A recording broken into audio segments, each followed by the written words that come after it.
This is Out Loud and Laughing. We are back with another episode, and today we are talking about the ultimate chosen fam milestone, building a legacy and the beautiful, complicated journey of queer fatherhood.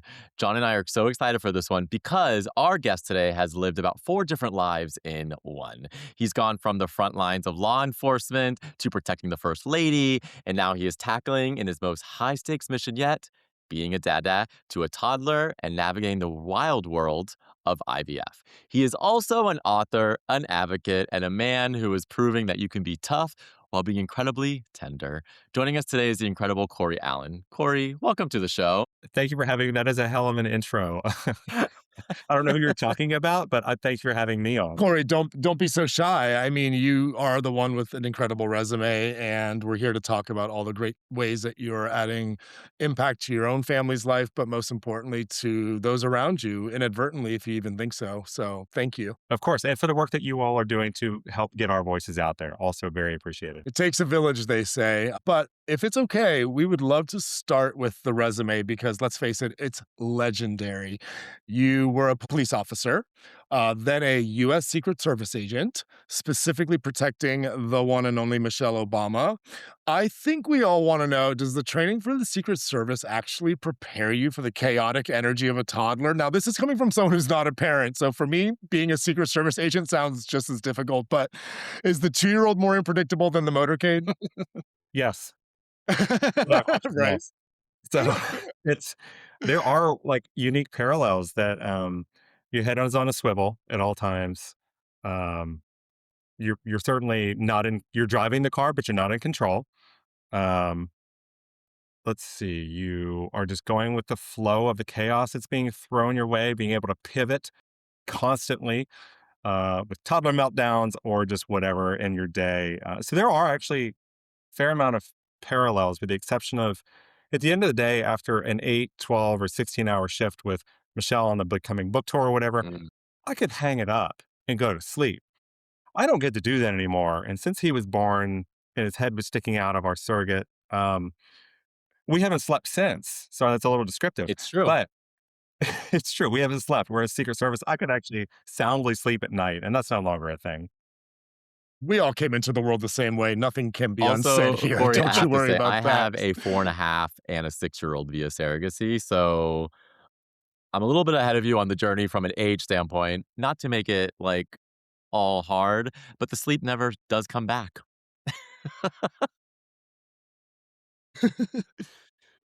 Yeah, and Yeah. and our son, he's 20 months. He does actually sleep pretty well at night, but recently he's been waking up at 5 to 5:30, "Da, da, Uh-huh. da, da," from across the hall, which means I'm a light sleeper. Um, but yeah, and it's all good. We have baby Nice. number 2 will be here in about 3 months, so it's another 2 years of Oh, just not sleeping. I'll be listen, 50 or so it before, is it is the I chaos can is do that real. I was again. just telling John before this, my daughter is now in kindergarten. And now that they learned the alphabet, they all got to dress up as their favorite letter for their alphabet fashion show. And to be honest, Cory, like it's like that's the shit that I like to live for now because it's like she was so happy to wear a costume. She's on stage, and I'm like, this is so worth it. And it's yeah, it's beautiful. We were having dinner with friends last night, Yeah. and our son knows his alphabet already. We just started using flashcards. And they were like, "We are so Hmm. embarrassed," because our 4-year-old, she wants nothing to do with. So the 20-month-old was, Yeah. anyways, back to the alphabet. Love it. I mean, I'm curious to hear about like what that transition was.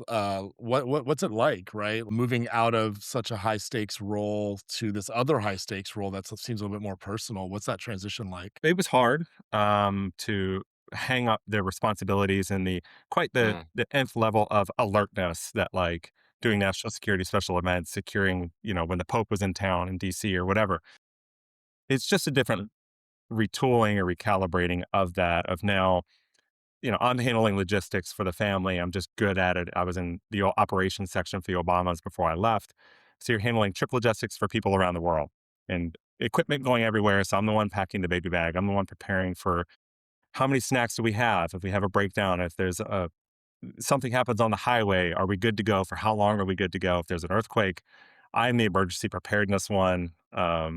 Even last night for dinner, quick turnaround, I'm making butternut squash, mac with peas, all while trying to get the toddler ready to go. My husband walks in from work and I'm like, all right, like we got to go now. Like, let's go. So those things do translate over. They are very usable skills. You just have to change them What a was little bit. Michelle Obama's favorite snack? Was it mac and I cheese and don't little and remember. puffs in I'll a be box? honest. So this actually transitions me is your new children's book, Dada Takes a Trip. Okay, I want to like backtrack a little bit because it was actually born out of a work trip, right? You've spoken about wanting to help men, especially to be more comfortable sharing tough emotions. Was there a specific moment during your time in the Secret Service and your career where you realized you were quieting your emotions, and how did it change once you became a father? Realizing, a lot of us had to suppress our real identity and who we really are and how we really felt for years and years and years. Um, but the moment our son was born was the final kicking that door wide open. I have to present my true self at all times because he is learning from me. He's picking up these cues, these emotions, learning that it's okay to express vulnerabilities Hmm. and like cry in front of him and at daycare drop off on day Same. one. I was a mess. I didn't get to the car before I was sobbing of you're And giving it taking the away. most precious thing in the world that you've controlled for a year, and you have to hand it over to somebody else. And I can't control it anymore. But this book, I had to take a trip from San Francisco to DC for work. And I wanted a way to explain to our toddler, like, why I wasn't going to be there in the morning. And so, literally on the flight, I'm writing it on my phone. And I was like, oh, I'll just make it rhyme. And then a few months later, I was like, you know what? I wrote one book. Why not? Sure, we'll pivot into kids' book and see what happens. And hired an amazing illustrator. Um, and we were off to the races to help fill a need for men who may not feel comfortable expressing like the emotional side of the house that we all have to process. And I don't know, see what happens. There's the bigger part of the service, there's a bigger part that the book does in service to families, but what does it mean to you, having this direct correlation, with your son? What does this mean for you and your family? I think a lot about legacy because I'm in my 40s and I have very young kids. We're about to have our second one. So I worry a lot about passing away suddenly and not knowing if I've done enough to prove to our kids that they were loved and wanted on this earth more than anything else. And so that absolutely plays a role into why did I create this? Well, it's a way for me to channel those emotions because he's so young. If forbid something happened to me, he may not remember who I am. But now there's something physical and tangible for him to say, no, Dada, wow, like he did love me. And um, one reason I created it Yeah, I is mean, I worry I about do that too. I stuff. also, I think something that's really important in my household is, we brought these 2 kids into a very crazy world. It's even crazier now more than ever. And more than putting them into, communities that are welcoming and stuff, I never want them to feel different, right, for having 2 dads, and I think that's important, and I think more books and more things like this, like, I bought a book for my son about, 2 dads, and it was about 2 dads and a son. And he smiled so much and goes, "That's me."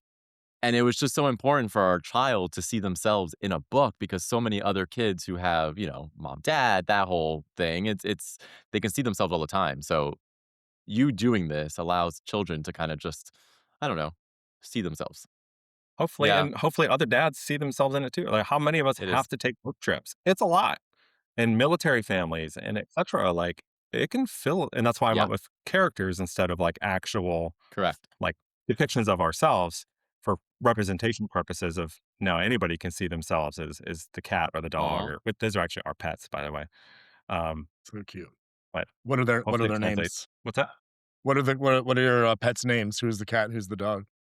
The cat is Butters, and Mm. my husband named her, and Simba is I the enjoy dog. Butters. That's cute. I know, I do too. No shade there.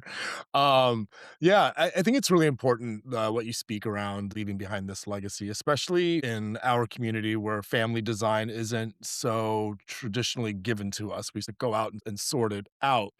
You've been open about this part, this IVF journey, and you and your husband have been, well, congrats on the second little one coming on the way, right?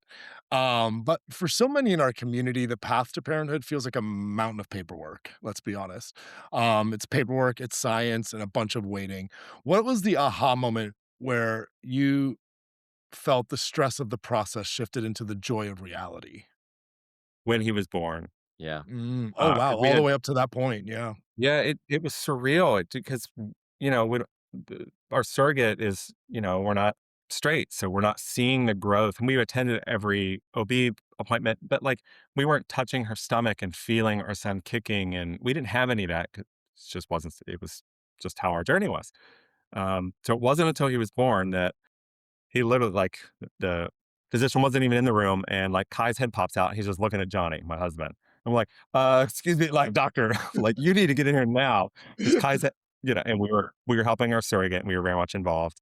But it wasn't until Mhm. that point that it was like, okay, shit's real, and now our son is here, and it turned into this theatric, like, okay, they deliver our son, they immediately like, we took our shirts off to bond, and they were like all standing around looking at us. They're like, "It's okay, you can cry now," and we're like, we have an audience of people. Like, yes, we waited a real long time for this, but it felt so weird that they expected us to like break down. We did later, but like whole room just was watching us. It's cute, but You bring up also a so little many memories for strange. me, Corey, because I think you're right. Like we were very in touch with our surrogate. A lot of the appointments, she was very communicative as well, but we don't get that 9 months of bonding like a lot of women who are pregnant. And so when our kids were born, yeah, it shit's real. And even more so, like, of course, we do the skin to skin. That was all amazing. It's when they put us in our own room with our child and they were like, and here's your baby and you have to feed it. And you're like, wait, what? And then, like, after a day, they're like, and you get to leave now. And you're like, wait, the nurses are going to let us go free. So, like, it is a very interesting experience. And my first night, we all were like, we didn't sleep because my husband eventually, like, Hmm. we had two beds and baby between us. It wasn't until like 4 in the morning we stayed 2 nights because we had to drive back from San Diego to San Francisco, which is a long haul, Yeah. that we realized that the nurses would be able to like take the baby into the nursery for a few hours and we could sleep. We didn't know that because nobody told us. Uh, um, yeah, it's a lot to overcome. And I help Men Having Babies conference. I'm actually on their panel coming up next month to talk to other dads and other gay people to help ideally break down some of the barriers and provide candid information without scaring them of just what this is and how, with enough resolve and, of course, resources, because it's not cheap. But we can make these dreams come true of that we're entitled to have these dreams We're and entitled these to have wants them, and and desires. I'm so happy that you're saying that because one thing that I struggle with is with the lack of resources. Like, there was plenty of, like, like, technical medical resources, but, like, to having that conversation with another gay man about starting a family, and it's more normalized now where there's a lot more people to have conversations about, so it's easier to get access to some of those, I don't know, emotional conversations that Adam and I, my husband, had to kinda do on our own, which was a little bit, like, just, suffocating, like, but we got over it and we got through it, and now I'm the same way. I'm like, I will talk to anyone about it. Like, if you wanna know, I will give you the raw and dirty of it all because there's a lot of beautiful moments, there's a lot of really hard moments. Oh, yeah. And nobody prepared us for the amount, and our journey was very abnormal through the miscarriages and the failed transfers and 2 egg donor cycles and 4 surrogates. Nobody prepared us for all that. And that's what I wish they had like, hey, let's ground these expectations a little bit because it was all, oh, pay $150,000 and you're going to have a baby in 9 months, blah, blah, blah. No, some people it is that way. Some, but it was a little too idealistic, if you will, at the I onset. mean, going back to your But book a little bit, I know, and we talked a little bit about, the concept of legacy that you kind of mentioned.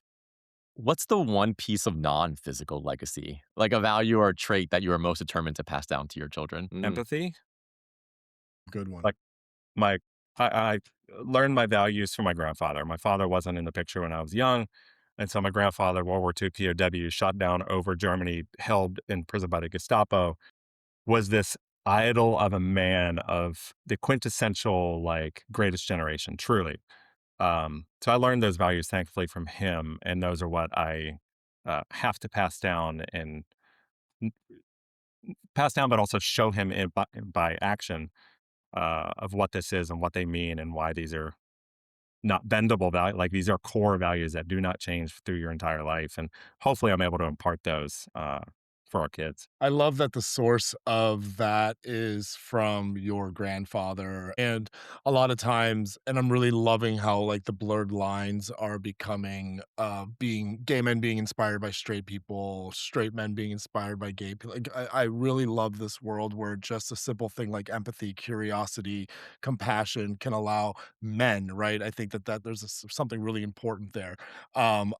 Break down those barriers so they can just feel seen authentically. Like there's nothing more unmasculine, in my opinion, or unhuman than like faking it all the way. And it leads me into my next question, right? Because we often talk about this armor, this idea of armor that we wear as queer people, but you literally wore a uniform and a badge for years. And so now that you're the author and now that you're like an author and an advocate, what does quote unquote strength look like to you compared to what it looked like from when you were a special agent or when your grandfather was a POW?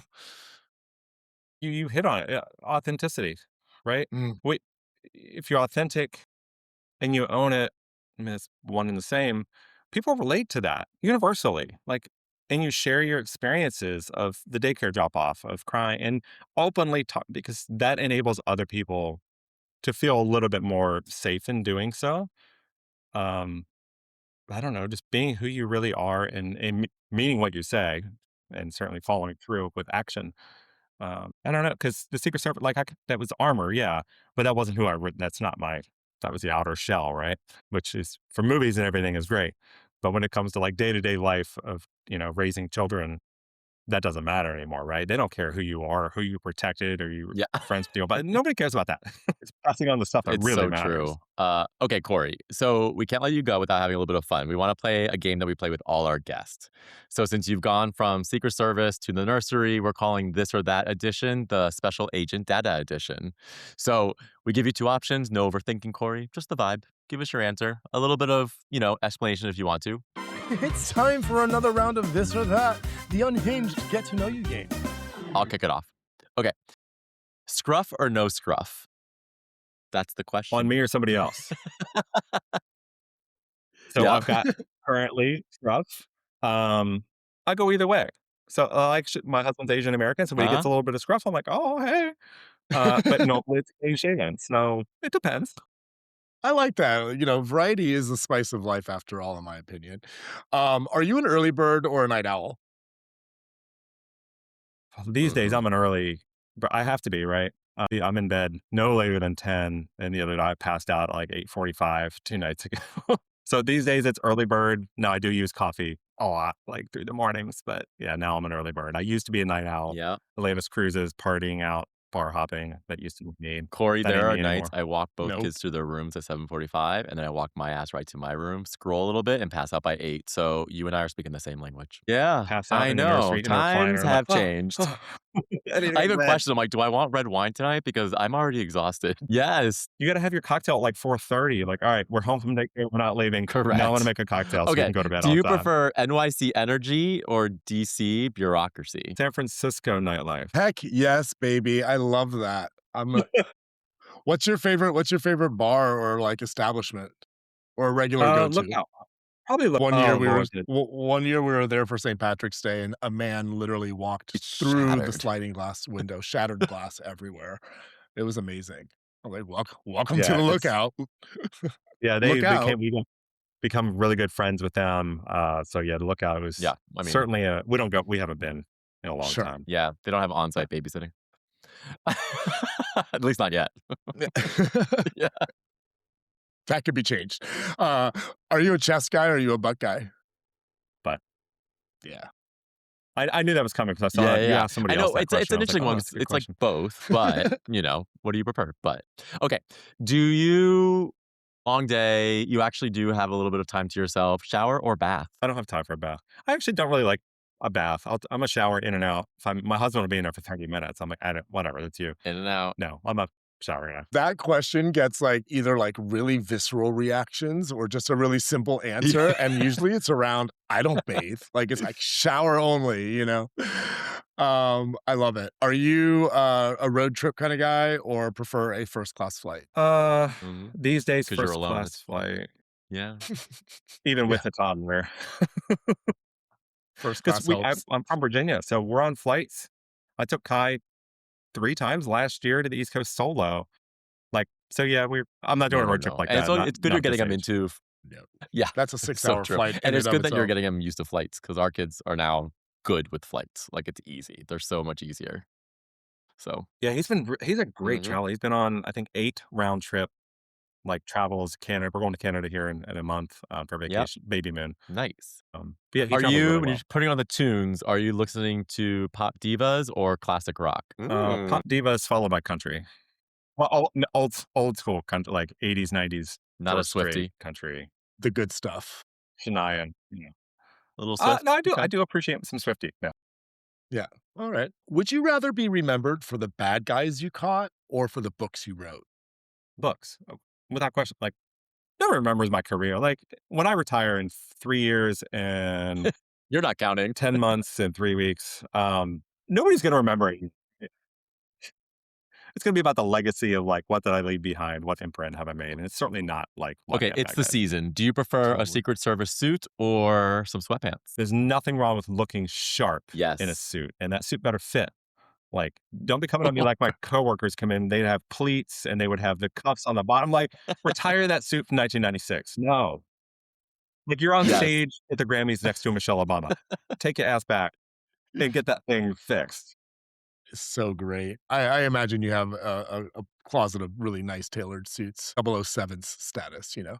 Are you the cool dad or are you the strict dad? When I use my dad voice, like, he straightens up and he will cry. If I come in, if I start with him, he will get literal tears. Whereas if my husband, bless his heart, he gets started, Kai will turn around and be like, "No," like right back at my husband, and I'm like, "Oh my It's god, I so true. can't." I'm the one that's stern and cool, and then Adam's kind of always in the middle. So he wants to be cool, he wants to be stern, but it just never really, like, never really lands. Cory, thank you so much for being with us today, from letting us know about your career as well as the front lines of fatherhood. We're so excited for your book. So thank you so much. Yeah, where can our Thank you for listeners having me on. find you? You're welcome. You're welcome. Where can our listeners find you? We wanna Purchase the keep up book. with the new addition to the Yeah. family and, where can they purchase the book? Yeah. At author Cory Allen on just about any platform I own, just about all those names, if you will. YouTube, TikTok, Threads, Instagram, it's all about the same. But the book is now available for pre-order on Amazon, any bookstore. We're looking for libraries, airports, all that work is being done on the back end right now. So it should be widely Well, available I have pre-ordered my just about book, anywhere. Cory, already. And welcome to the Chosen fam. Thanks everyone for tuning in. And remember, your legacy is built in the small moments of honesty. Stay authentic and keep laughing, everyone. Chat soon. Bye. This was Out Loud and Laughing. We're available everywhere you get your podcasts: Spotify, Apple, YouTube, iHeart, or wherever.